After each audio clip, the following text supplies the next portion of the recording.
திமுக தலைவர் கருணாநிதியுடைய வைர விழா மேடையானது தேசிய தலைவர்களின் வருகையை மிகப்பெரிய அளவில் இன்று தமிழகத்தில் உள்ள தலைவர்களுக்கு வாய்ப்பளிக்கப்படவில்லை பேசுவதற்கென்றும் அழைப்பு விடுக்கப்படவில்லை என்றும் வருத்தத்தை பதிவு செய்யக்கூடிய நிலையில் ஏற்படுத்தியிருக்கிறது. இன்னொரு புறம் திமுக காங்கிரசுடைய இந்த நெருக்கமானதும் நேற்று காங்கிரஸ் கட்சியில் தனது சொந்த தொண்டர்களுக்கு ராகுல் காந்தி அவர்கள் கொடுத்திருக்கக்கூடிய அறிவுரையான இது ஒரு நல் வாய்ப்பு, இதனை சரியாக பயன்படுத்திக் கொள்ளுங்கள் என்று கூறியிருப்பதுடைய உள் சாராம்சம் என்ன என்பதும் இந்த நேரத்தில் விவாதிக்கக்கூடிய ஒன்று. இதையெல்லாம் தாண்டி இந்த மேடையானது, வைர விழா மேடையானது வருங்காலத்தில் தேர்தல் கூட்டணி மேடையாக மாறுவதற்கான சாத்தியக்கூறுகள் எந்த அளவிற்கு இருக்கிறது, அதில் என்ன முரண் இருக்கிறது என்பதற்கு விடை தேடும் முயற்சியாக காங்கிரஸ் கட்சியிலிருந்து ஜோதிமணி நம்முடன் இணைந்திருக்கிறார். வரவேற்று நிகழ்ச்சியை தொடங்கலாம். வணக்கம். நீங்கள் எல்லாம் தேசிய கட்சியுடைய ஒருங்கிணைப்பில் அந்த விழாவானது உங்களுக்கான ஒரு தனித்துவமாக மாறிவிட்டது. ஆனால் தமிழக தலைவர்களுக்கு ஒரு பெரும் இழப்பாகவும் அது ஒரு பெரிய வருத்தத்திற்கு உரியதாகவும் பதிவு செய்திருக்கிறார்கள். குறிப்பாக பார்த்தீர்கள் என்றால் திமுகவுடன் மிக நெருக்கமாக இருந்த விடுதலை சிறுத்தைகள் கட்சியுடைய தலைவர் மிகப்பெரிய வருத்தத்தை பதிவு செய்திருக்கிறார். திமுகவுடன் தொடர் பயணம், கலைஞருடனான நட்பு என்று அவர்கள் மிகப்பெரிய அளவில் அதனை கூறுகிறார்கள். என்ன இருந்தாலும் ஒரு கருணாநிதி அவர்களுடைய சட்டப்பேரவை வைர விழாவை இப்படி சுருக்கி பார்ப்பது அப்படிங்கிறத நீங்க எப்படி பார்க்குறீங்க? இல்லை, முதல்ல வந்து வைர விழா நிகழ்வுங்கிறது திராவிட முன்னேற்ற கழகம் ஏற்பாடு செய்திருந்த ஒன்று. அதில் யாரை அழைக்கணும் அழைக்கூடாதுங்கிறது நான் பதில் சொல்ல முடியாது. ஏன்னா நான் காங்கிரஸ்க்கு we are one of the invitee. But நான் தனிப்பட்ட முறையில் என்ன நினைக்கிறேன் அப்படின்னா, அதை திருமாவளவன் அவர்களை விட்டுறணுங்கிறது திமுகவுடைய நோக்கமாக இருந்திருக்கும்னு நான் நினைக்கல. இல்லை வேறு யாரையுமே கூட கலைஞர் அவர்கள் தமிழ்நாட்டு அரசியலை தாண்டி தேசிய அரசியலில் இந்த 60 ஆண்டு காலத்தில் நிறைய பங்களிப்பு செய்திருக்காரு. பல தலைவர்களுடைய ஆல்மோஸ்ட் தேசிய அளவில் இன்று இருக்கிற அனைத்து கட்சியின் தலைவர்களுடனும் அவருக்கு பர்சனலாக உறவு இருந்திருக்கு. ஸோ ஒரு வைர விழான்னு வர்றப்ப அது அவர் சட்டமன்ற வரலாற்றில் 60 வருஷம், அது ரொம்ப ரேரான ஒரு விஷயம். அவரோட அந்த 60 ஆண்டு காலம் தேசிய அரசியலில் பங்கேற்றவங்களை, நீண்ட கலைஞருடைய பயணத்தோட தொடர்ந்து பல வருடங்கள் பயணித்தவர்களை அழைத்து அந்த விழாவை நடத்தலாம். தனிப்பட்ட முறையிலையும் திராவிட முன்னேற்ற கழகம் முடிவு செய்திருக்கலாம் அப்படிங்கிறது என்னோட கருத்து. ஏன்னா காங்கிரஸ் கட்சியின் சார்பாக சோனியா காந்தி அவர்கள் வந்திருக்க வேண்டியது, அவங்க உடல்நிலை காரணமாக அவங்க இப்போ எங்கேயும் டிராவல் பண்ணுறதில்ல, அதனால வர முடியல. சேம் வித் ஃபரூக் அப்துல்லா, அவங்களோட சன் ரெப்ரசன்ட் பண்ணாங்க.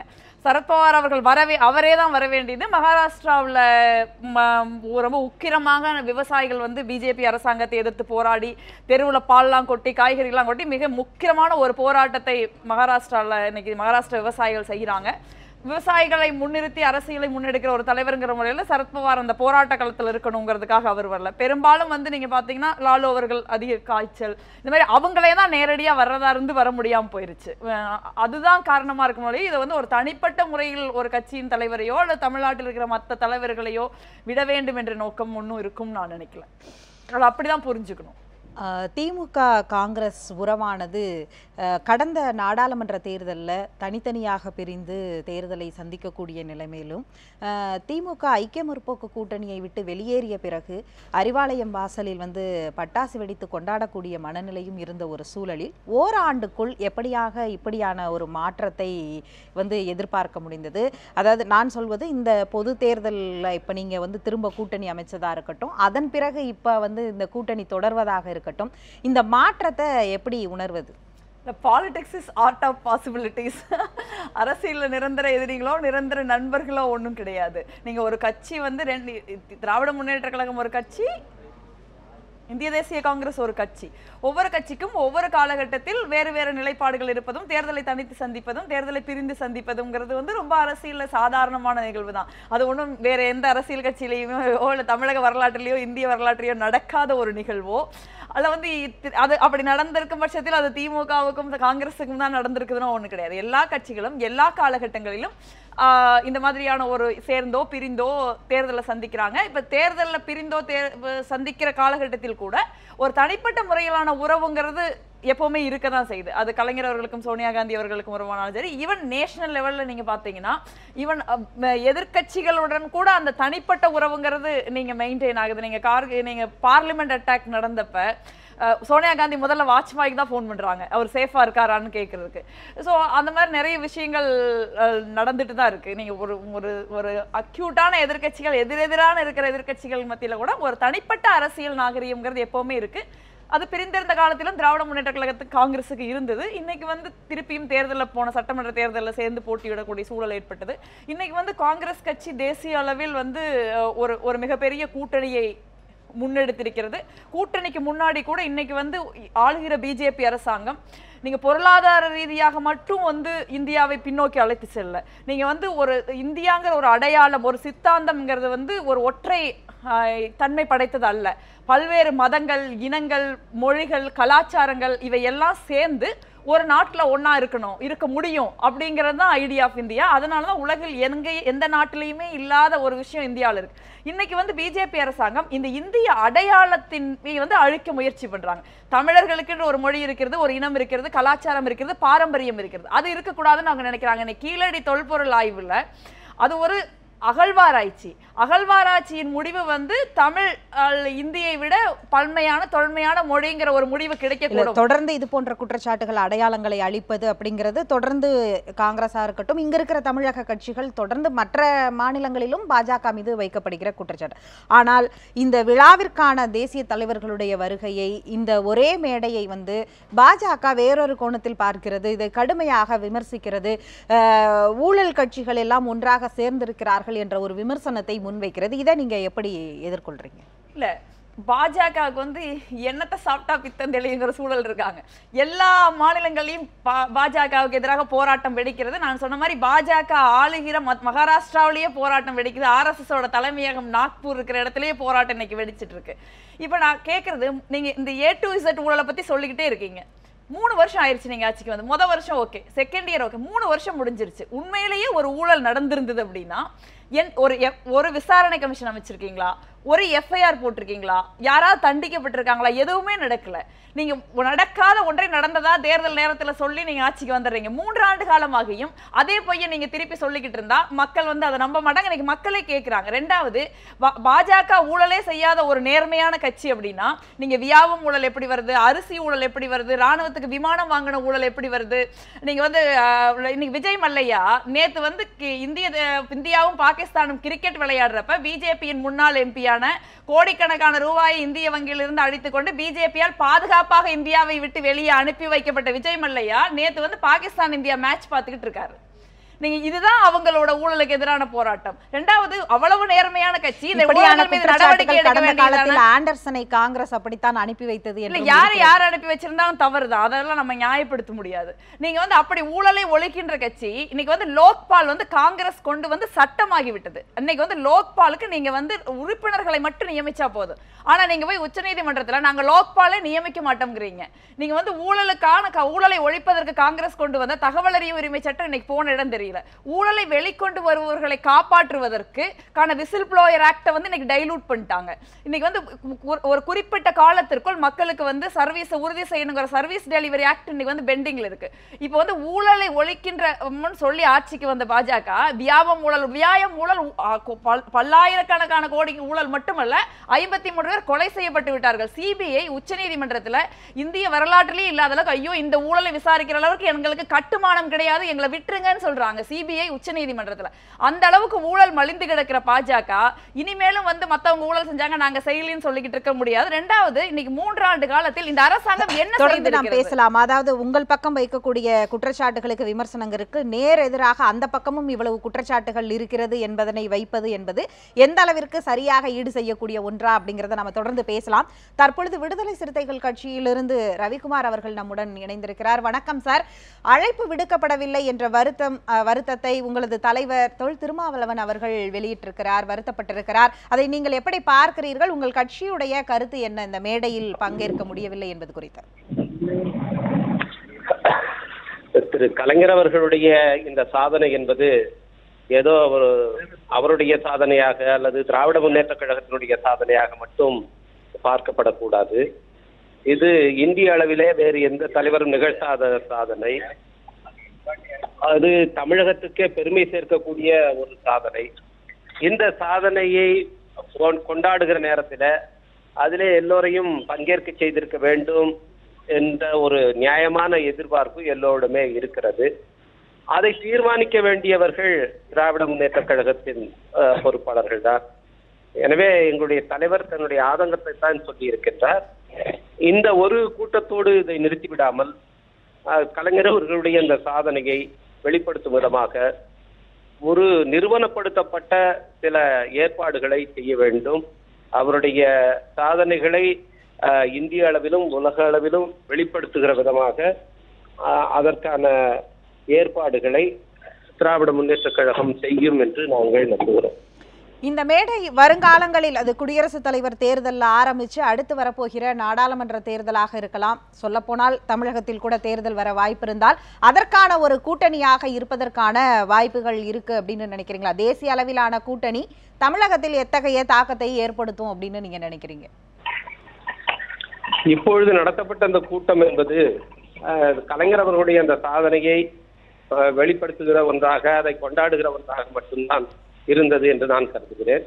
ஆனால் இது ஒரு வகுப்புவாத சக்திகளுக்கு எதிரான ஒரு பரந்துபட்ட மேடையாக உருவாக்கப்பட வேண்டும். அது மாநில அளவிலும் தேசிய அளவிலும் அதை முன்னெடுத்து செல்ல வேண்டும். இந்த முயற்சி என்பது ஏதோ ஒரு பொதுக்கூட்டங்களை நடத்துவது, மாநாடுகளை நடத்துவது என்பது மட்டுமல்லாமல் ஒன்றிணைந்த போராட்ட களங்களை உருவாக்குவது, அதில் தான் அது உருவாக்கப்பட வேண்டும். இன்றைக்கு மாடு வளர்ப்பதற்கு, விற்பதற்கு, வாங்குவதற்கு போடப்பட்டிருக்கிற தடை என்பது மிக மிக ஒரு மூர்க்கத்தனமான ஒரு தாக்குதல். அது அடிப்படை உரிமைகளை மட்டுமல்ல, மாநில உரிமைகளையும் பறிக்கிற ஒரு தாக்குதல். இத்தகைய ஒரு தாக்குதல் பாஜகவுக்கு எதிரான கூட்டணியாக இதை இன்னும் விரிவுபடுத்த வேண்டும் அப்படிங்கிறது தான் உங்களுடைய சாராம்சம், கருத்தின் சாராம்சமாக இருக்கிறது. நிகழ்ச்சியில் பங்கேற்று உங்கள் கருத்துக்களை பகிர்ந்து கொண்டதற்கு மிக்க நன்றி. இதை அப்படியான ஒன்றாகத்தான் இந்த மேடை வடிவமைக்கப்பட்டதா? அதாவது ஒரு கட்சியை எதிர்க்க இத்தனை கட்சிகள் ஒன்று சேர வேண்டிய நிர்பந்தமும் கட்டாயமும் எங்கிருந்து வருகிறது அப்படிங்கிறதும், 50 ஆண்டு கால இந்திய வரலாற்றில் அதிக ஆட்சி பிடித்த காங்கிரஸ் இப்படியான ஒரு கூட்டணிக்கு தயாராவதுங்கிறத எப்படி எடுத்துக்கொள்வது? இல்லை, கூட்டணிக்கு இப்போ மட்டும் நம்ம தயாராகிறோம் இல்லை. 2004 நீங்கள் இதே மாதிரி ஏதாவது இந்திய அடையாளத்திற்கு பெரிய ஆபத்தை அன்று பிஜேபிக்கு விளைவிக்க முடியவில்லை. ஏனென்றால் அது ஒரு கூட்டணி அரசாங்கமாக இருந்தது. அப்போ கூட பொருளாதாரம் ரொம்ப பின்னணிக்கு போயிருச்சு. அவங்க என்னதான் இந்தியா ஷைனிங்னு விளம்பரம் பண்ணாலும் மிக மோசமான ஒரு நெருக்கடியான காலகட்டத்தை நோக்கி இந்தியாவை நகர்த்திட்டாங்க. பாராளுமன்ற அட்டாக் நடந்தது, கார்கில் வார் நடந்தது, பாகிஸ்தானோட ஊர்வல் கடுமையாக நடந்தது. ஸோ அந்த மாதிரி ஒரு நிலையற்ற தன்மை இருக்கிறப்ப காங்கிரஸ் கட்சிக்கு ஒரு பொறுப்பு இருக்கு. அப்போ எல்லா அரசியல் கட்சிகளையும் சேர்த்து காங்கிரஸ் கட்சி 2004 இந்த மாதிரி ஒரு கூட்டணி அமைச்சிருக்காங்க. ஈவன் காங்கிரஸ் கட்சி அமைக்காததுக்கு முன்னையும் இந்த மாதிரியான கூட்டணிகள் நடந்துதான் இருக்கு இந்திய அரசியல் வரலாற்றில். இது எப்படி பார்க்கணும்னா, இது ஒரு சாதாரண ஒரு காங்கிரஸ் பிஜேபி பிரச்சனையோ ஒரு ஆளுங்கட்சி எதிர்கட்சி பிரச்சனையோ இல்லை. அவங்க ஜெயிக்கிறாங்க, ஒரு அரசியல் ஒரு அரசியல் கட்சி தோற்பதும், ஒரு அரசியல் கட்சி ஜெயிப்பதும், அடுத்த தேர்தலில் இன்னொரு அரசியல் கட்சி வருவதுங்கிறதெல்லாம் ஒரு ஜனநாயகத்தில் சாதாரணமான விஷயம் தான். அது பெருமைப்படணும் நம்ம அதுக்காக. இப்போ இந்தியாவில் ஒரு புன்னகையோட ஒரு பிரதமர் பதவியிலிருந்து இறங்கி போறதும், ஒரு பிரதமர் ஒரு பெரிய அகம்பாவம் இல்லாம, அதாவது நான் இதுக்கு முன்ன இருந்த பிரதமர்களை எல்லாம் சொல்றேன், அடுத்த ஆட்சியை ஏற்பதும் தொடர்ந்து உலக அளவில் இந்தியாவை ஒரு நாடா எடுத்துட்டு போறதும் நடந்துட்டு தான் இருக்கு. ஆனா இன்னைக்கு இருக்கிற பிரச்சனை என்பது கட்சிகள் தனக்குள்ள இருக்கிற வேறுபாடுகளை மறக்க வேண்டி இருக்கு. ஏன்னா நான் முன்ன சொன்ன மாதிரி இந்தியங்கிற சித்தாந்தத்தையே அழிக்கிறாங்க. இந்தியாங்கிற ஐடியா நான் தமிழ், எனக்கு என்ன ஒரு அடையாளம் இருக்கு, எனக்கு ஒரு கலாச்சாரம் இருக்கு, எனக்கு ஒரு மொழி இருக்கு, நான் அப்படிதான் இருப்பேன். அதே மாதிரி தான் ராகுல் காந்தி பிரமாதமா சொன்னாரு. நான் இந்தியா ஃபுல்லா மலையேற்றத்துக்காக போயிருந்த ஒரு முறை இந்தியாவில இருந்து நிறைய பேர் வந்திருந்தாங்க. அதுல ஒருத்தர் என்னை சவுத் இண்டியன் சொல்லிட்டாங்க அப்படின்னு ரொம்ப ஃபீல் பண்ணிக்கிட்டே இருந்தாரு. ஏன் நீங்க சவுத் இண்டியன் தானே, ஏன் அப்படி சொன்னா, நான் சவுத் இண்டியன் கிடையாது, நான் தமிழ் அப்படின்னு சொன்னாரு. அப்ப தமிழ்ங்கிறதுக்கு அவ்வளவு ஒரு அடையாளம் தமிழர்கள் உணர்றாங்க. ஏன்னா அவ்வளவு தொன்மையானது, அது பாரம்பரியமானதுன்னு நான் புரிஞ்சுக்கிட்டேன். ஸோ அந்த மாதிரி அந்த அடையாளம் நமக்கு ரொம்ப முக்கியம். இன்னைக்கு இந்தியாங்கிறது ஒரு நாடு அல்ல, பல நாடு, பல மாநிலங்கள், பல மொழிகள், பல மதங்கள், கலாச்சாரங்கள் சேர்ந்து ஒன்றா இருக்கிற நாடு. இதனாலதான் இன்னைக்கு நம்ம வந்து உலக அளவில் ஒரு பெரிய நாடாவும் மதிப்புமிக்க நாடாகவும் மதிப்புமிக்க ஜனநாயகமாகவும் இருக்கிறோம். மக்கள் வந்து ஒற்றுமையோடு இருக்க விரும்புறாங்க. இந்த 50 ஆண்டு கால இந்தியாவின் வளர்ச்சி என்பது ஒரு காங்கிரஸ் கட்சியோ காங்கிரஸ் தலைவர்கள் மட்டுமோ மற்ற கட்சியோ மற்ற தலைவர்களால் மட்டும் உருவாக்கப்பட்டதில்லை. இந்திய மக்களால், அவர்களுடைய கடும் உழைப்பால், அவர்களுடைய ஒற்றுமையால், அவர்களுடைய வலிமையால் உருவாக்க கட்டி எழுப்பப்பட்ட தேசம் இது. இதை வந்து நீங்க பிரிச்சுட்டீங்க அப்படின்னா, நீங்க ரொம்ப வருஷத்துக்கு பின்னாடி வந்து நீங்க ட்விட்டர்ல வந்து போன வாரத்துக்கு வந்து திராவிட நாடு அப்படிங்கிற ஒரு இன்னொரு விவாதத்துல திராவிட நாடு சாத்தியமா இல்லையா, திராவிட நாட்டுக்குள்ள என்ன பிரச்சனை இருக்கு அது வேற விஷயம். அப்படி ஒரு விஷயம் நீங்க நடக்குது இல்ல இன்னைக்கு, திராவிட நாடுன்னு ஒரு விஷயம் வந்து பண்ணப்படுது. அப்ப இந்த மாதிரியான ஒரு இந்தியாங்கிற ஒரு அடையாளத்திலிருந்து நம்மள ஒரு விலக்கிற, நம்மளை வந்து அமுக்கிற விஷயம். ரெண்டாவது, பொருளாதார ரீதியாக எல்லாத்தையும் கார்ப்பரேட் மயப்படுத்துறாங்க. இப்ப நீங்க மாடு வளர்க்க கூடாது அப்படின்னு சொல்றதுக்கு பதிலா மூக்கனாங்க இருப்போம். நான் ஒரு விவசாய குடும்பத்திலிருந்து வர்றேன். காங்கிரஸிலிருந்து வந்து கார்ப்பரேட் மயப்படுத்துவதை குற்றச்சாட்டாக இங்கே முன்வைப்பதே கொஞ்சம் சற்று அதிர்ச்சியாகவும் இருக்கிறது. தொடர்ந்து நாம் அதை விவாதத்துக்கு எடுத்துக்கொள்ளலாம். திமுக காங்கிரஸ் அப்படிங்கிறது வந்து தேர்தல் கூட்டணியை தாண்டி ஒரு நேச்சுரல் அலையன்ஸ் அப்படிங்கிறத மிகப்பெரிய, அதாவது இன்னும் சொல்ல போனால் வைர விழா எடுக்கக்கூடியவர் முதல்ல ஆரம்ப காலகட்டத்தில் யாரை எதிர்த்து இங்கே போராடினாரோ அவரே இன்றைக்கு அவருடைய வைர விழாவில் பாராட்டுறதுங்கிறதே ஒரு வித்தியாசமான ஒரு அரசியல் முரணாதான் நான் பார்க்கிறேன். அதையெல்லாம் தாண்டி அது ஒரு நேச்சுரல் அலையன்ஸ்னு சமீப காலங்களில் சொல்லப்படுறது தாண்டி இந்த மேடையில் அமர்ந்திருந்த இடதுசாரி கட்சியை சேர்ந்த தலைவர்களுடைய நிலைப்பாடு என்னவாக இருக்கும்? அவர்கள் தொடர்ந்து திமுக காங்கிரஸை இன்றைக்கும் ஊழல் அப்படிங்கிற ஒரு இடத்துல இருந்து விமர்சிக்கக்கூடியவர்களாக இருக்கிறார்கள். அவர்கள் எப்படி கூட்டணிக்குள் வருவார்கள் அப்படிங்கிறதும், அவர்கள் ஒரு தேசிய அடையாளத்தின்படி இதை கூட்டணியில் ஏற்றுக்கொண்டாலும் பிராந்திய அரசியலில் அவர்களுக்கு தக்க வைத்துக் கொள்ள வேண்டிய சில விஷயங்களும் இருக்கிறது.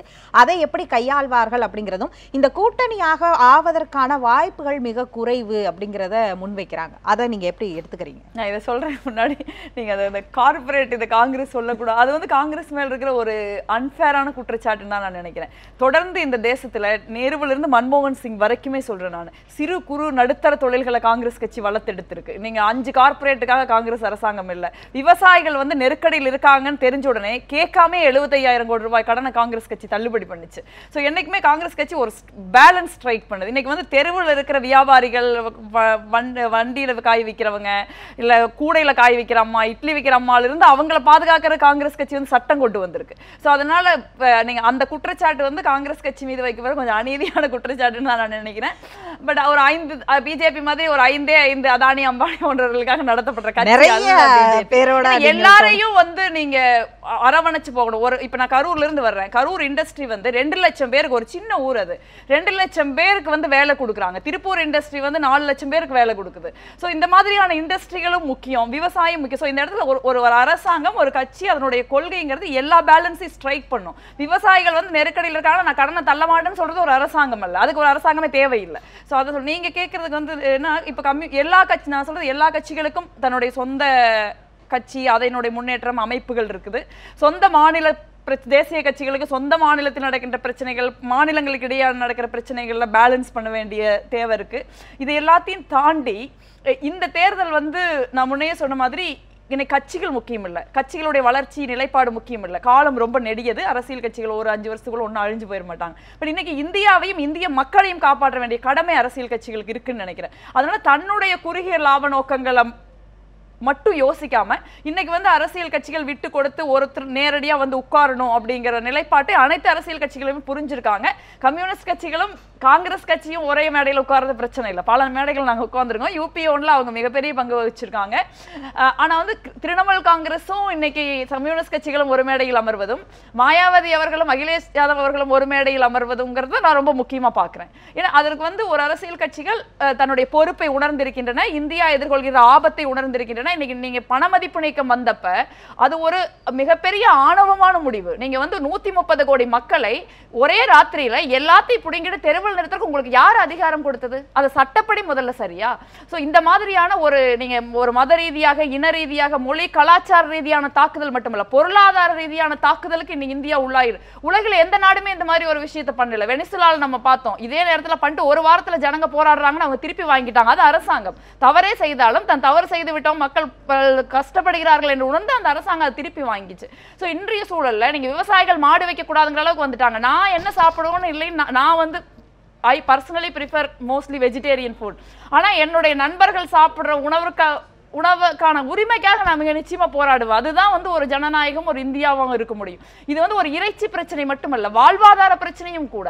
இந்த மாதிரி எல்லா இடங்களிலும் வந்து நெருக்கடி வர்றப்ப ஆட்சியில இவ்வளவு குற்றச்சாட்டுகளை நீங்கள் பணமதிப்பில் ஆரம்பிச்சு, உணவு உரிமைகள் ஆரம்பிச்சு, வளர்ச்சிக்காக ஒன்றும் செய்யல, ஊழல் அப்படிங்கிறத எதையுமே நிரூபிக்கலன்னு பல்வேறு குற்றச்சாட்டுகளை இந்த நிகழ்ச்சியிலே பல இடங்கள்ல பாஜக மீதும் பாஜக ஆட்சி மீதும் வைக்கிறீர்கள். இப்படி நீங்கள் வைக்கிற குற்றச்சாட்டுகள் ஒன்றும் ஆணித்தரமானது, அதற்கான சாட்சிகளை ஒவ்வொரு காலகட்டத்திலையும் பார்த்துட்டு இருக்காங்க, மக்கள் நேரடியா பாதிக்கப்பட்டு இருக்காங்க. அப்படியான சூழல்ல இப்படி ஒரு பலவீனமாக, உங்கள் பார்வையில அது ஒரு பலவீனமான அரசாக இருந்தால் கூட, அந்த பலவீனமான அரசை பார்த்தா ஒட்டுமொத்த இந்தியாவும் திரண்டு நிற்கிறீர்கள் மோடியை பார்த்துன்னு ஒரு கேள்வி வருது இல்லையா? அதை நம்ம அப்படி பார்க்க வேண்டியது இல்ல. நீங்க ஒரு ஒட்டுமொத்த இந்தியா இப்ப வந்து காங்கிரஸுக்கு மட்டும்தான் வந்து பொறுப்பு இருக்கு, காங்கிரஸ் கூடுதல் பொறுப்பு இருக்கு. ஏன்னா இந்த ஐடியா ஆஃப் இந்தியாங்கிற சித்தாந்தத்தை 60 ஆண்டு காலமா காங்கிரஸ் இன்டாக்டா வச்சிருக்குது. மற்ற அரசியல் கட்சிகள், மக்கள் அதுக்கு பங்களிப்பு செய்திருக்காங்க. இப்ப காங்கிரஸ் மட்டும்தான் இது எல்லா அரசியல் கட்சிகளும் தங்க பொறுப்பு உணர்ந்திருக்காங்கன்னு தான் அதை பார்க்கணும். நீங்க அதை வந்து அவங்க பெரிய இமயமலை அப்படிலாம் நான் நினைக்கல. நீங்க அது ஒரு பபிள், அது வந்து வெடிச்சிடும், இப்பவே வெடிச்சுக்கிட்டு இருக்கு. நீங்க வந்து ஒரு ஊதி பெரிதாக்கப்பட்ட பலூன், அது ஒரு குறிப்பிட்ட அளவுக்கு மேல ஊத முடியாது, ஊதுனா வெடிச்சிடும். அந்த சிக்கல தான் அவங்க இருக்காங்க. இதுக்கு மேல எங்க ஊதுறதுன்னு அவங்களுக்கே தெரியல. ஏன்னா 3 வருஷம் ஆயிருச்சு. இதுக்கு அப்புறம் ஹனிமூன். நான் வந்து ஒரு மிகப்பெரிய நம்பிக்கையோட மோடி அவர்களுக்கு தமிழகத்தில் வாக்களிக்கவில்லை. தமிழகம் எப்பவுமே உஷாரா தான் இருக்குது அந்த விஷயத்துல. நீங்க மற்ற மாநிலங்கள் வாக்களிச்சிருந்தா கூட இன்னைக்கு வந்து அந்த வாக்களித்த தவறுங்கிற மனோநிலை மக்களுக்கு வந்துருச்சு. அப்ப வந்து இது ஒரு பொறுப்பா தான் பார்க்கணும். அவங்க ஒரு பெரிய பூதாகரமான உருவம், அதுக்கு பயந்துகிட்டு எல்லாரும் சேர்றாங்கன்னு இல்ல. அவர்கள் வைக்கிற கொள்கை இருக்குதுல்ல, அது ரொம்ப பூதாகரமானது, அது இந்தியாவை அழிக்கக்கூடியது. சோ அதை வந்து தடுக்கிற பொறுப்பு எல்லா காங்கிரஸுக்கு இருப்பதை போல எல்லா எதிர்க்கட்சிகளுக்கும் இருக்கிறது. அந்த அடிப்படையில தான் அவங்க ஒண்ணு சேர்றாங்க. அது அப்படிதான் பார்க்கணும். திமுக தலைவர் கருணாநிதிக்கு நேரில் வராமல் வாழ்த்து சொன்னவர்கள் பலர், தேசிய அளவிலேயே முக்கிய தலைவர்கள். இன்று விவாத பொருளுக்கு உட்படுத்தப்பட்ட பாஜக ஒருவேளை குடியரசுத் தலைவர் போட்டியில் ஒரு முற்போக்கு சிந்தனையை ஒரு ஆளை நிறுத்தும் என்று ஓரளவிற்கு செய்திகளில் வந்து பேசக்கூடிய இடத்தில் இருக்கக்கூடிய ஆளுநர் திரௌபதி முர்மு அவர்கள் கருணாநிதி அவர்களுக்கு வாழ்த்து சொல்லி இருக்கிறார். ஒருவேளை அவரை நிறுத்தினால் முற்போக்கு சக்திகளாகிய நீங்கள் எல்லாம் என்ன செய்ய போகிறீர்கள் என்ற ஒரு விவாதம் வருவதற்குள்ளேயே அவருடைய வாழ்த்தானதை எப்படியாக இந்த தாக்கத்தை ஏற்படுத்துகிறது? இல்ல, அன்னைக்கு வந்து குடியரசுத் தலைவர் தேர்தலுக்கான அணுகுமுறை கூட்டத்துல கூட காங்கிரஸ் உட்பட அனைத்து கட்சிகளும் முடிவு பண்ண ஒரு விஷயம், இதுவரை இந்திய அரசாங்கத்தில் பின்பற்றப்பட மரபு என்ன அப்படின்னா, ஆளுங்கட்சி ஒரு வேட்பாளரை முன்னிறுத்தும். அந்த வேட்பாளரை எல்லா கட்சிகளும் ஏற்றுக்கொள்வதாக இருந்தால் ஏற்றுக்கொள்ளலாம், இல்லைன்னா அவங்க வந்து போட்டிடுவாங்க. காங்கிரஸ் காலகட்டத்தில் இதுதான் நடந்திருக்கு. அதே போல இந்த முறையும் பிஜேபி ஒரு ஆளுகிற கட்சி என்கிற முறையில் வேட்பாளர் நிறுத்துகிற உரிமையை அவங்களுக்கே இருக்கட்டும். வழக்கமா காங்கிரஸ் இதை பண்ணிக்கிட்டு இருந்திருக்குது. மற்ற கட்சிகள் காங்கிரஸ் வேட்பாளர் போட வரைக்கும் வெயிட் பண்ணி தான் இருந்திருக்காங்க. அதுதான் மரபு. இன்னைக்கு அந்த மரபை இன்று காங்கிரஸ் உட்பட அனைத்து எதிர்க்கட்சிகளும் கடைபிடிக்கின்றன. ஒருவேளை வந்து காங்கிரஸ் பிஜேபி நிறுத்துகிற வேட்பாளர் அனைவருக்கும் ஏற்றுக்கொள்ளக்கூடியவர்களாக இருந்தால் மற்ற கட்சிகளை ஏற்றுக்கொள்ள தயாரா தான் இருக்காங்க. அதை வந்து காங்கிரஸ் கட்சியும் மற்ற கட்சிகளும் அன்னைக்கு நடந்த கூட்டத்திற்கு பின்பு அதை அறிவிச்சிருக்காங்க. ஒருவேளை வந்து அவர்கள் வந்து நீங்க வந்து ஆர்எஸ்எஸ்ல இருந்து ஒருவரை பிடித்து வந்து இந்தியாவை கற்காலத்துக்கு அழைத்து முயற்சி பண்ணுவாங்க அப்படின்னா மிக நிச்சயமாக எதிர்கட்சிகள் வந்து காங்கிரஸ் தலைமையிலான எதிர்கட்சிகள் ஒரு புதிய வேட்பாளரை முன்னிறுத்துவார்கள். அந்த வேட்பாளர் மிக நிச்சயமாக முற்போக்கு சிந்தனை உள்ள இந்தியாவின் தத்துவத்தை புரிந்து கொள்கிறவராக ஒரு நவீனமானவராக இருப்பார். நிகழ்ச்சியில் பங்கேற்று உங்கள் கருத்துக்களை முன்வைத்ததற்கு நன்றி.